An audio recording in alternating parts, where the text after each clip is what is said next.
Heading into last night, with Joel Embiid only being able to miss 5 more games to still remain eligible for MVP, it feels like for that exact reason was why he might have rushed back from his injury too soon that it kept him out the previous 2 games. Joel went down twice in this game. The second instance right here late in the 4th quarter where Kuminga lands on Joel's left leg, you see him in a lot of pain, where he wouldn't end up returning. Now, at the time of this recording, Wednesday morning, the MRI results still haven't came out yet, so we don't know the extent of the injury, but regardless of what that is, this obviously is terrible following the big conversation this past week around his status entering that game in Denver Saturday, where he was ruled out 5 minutes before.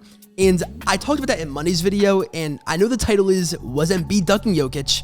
And it sounds like I'm gonna say, oh, he was. For the record, I didn't think that, as you've seen that video, but I titled it that because that was the talking point. Now, Sixers head coach Nick Nurse said the injury he suffered last night is not related to his previous injury, so I think that's good news to hear, but you still question if he was 100% healthy, considering he had that large wrap around his left knee throughout the whole game. And this has brought a lot of attention on the 65-game threshold that's now needed to be met to win awards that the NBA just added this season. And if that played a big part in Embiid suiting up last night when he probably should have took the night off. Now look, obviously we don't want situations like these happening, but to blame the 65-game requirement kind of feels like misdirected anger. No MVP since 1978 had won the award playing at a pace of less than 65 games. If you adjust every season to 82 games, since some were obviously lockout years, the COVID years, etc. The last was Bill Walton in, like I said, 1978, where he played 58 games. So the reality is you're not winning MVP if you don't play 65 games. It was basically an unwritten rule. If anything, it's good that they're at least making it clear to players that, look, this is the threshold, so there's no gray area. And look, man, injuries unfortunately happen. So Joel, is probably not gonna win MVP this year as he can only miss 5 more games. And I don't even think that's his nor the Sixers' priority anymore. Now, All-NBA is a different conversation because Tyrese Halliburton yesterday called it a stupid rule because he himself can only miss 4 games to qualify for an All-NBA team. And he probably has a point with that. As for example, Scottie Pippen in 1998 played just 44 games making All-NBA, Yao Ming played 47 games in 2007, and most recently LeBron played 45 in 2021, but is a 51-game pace if it was an 82-game season. And there's a few other examples where a player didn't play a 65-game pace but made an All-NBA team. And then when you factor in that All-NBA is tied to if a player is eligible for a Supermax contract, you're asking players to potentially choose between health or money. All right, moving on. We're gonna get a 3-point contest this year between Steph Curry and Sabrina Ionescu at All-Star Weekend. And I think this is such a cool idea. One of those events I was thinking to in my head that is gonna be so nostalgic to look back on and say, you know, that was a dope event.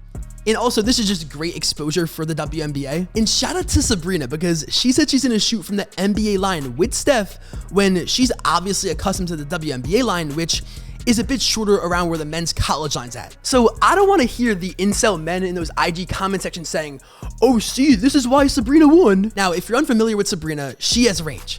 One of the best scoring guards in the W, the best shooter in the league easily, shooting 45% from 3 last year on 8 attempts a game. So not gonna lie, I'm rooting for her. First off, because, you know, New York.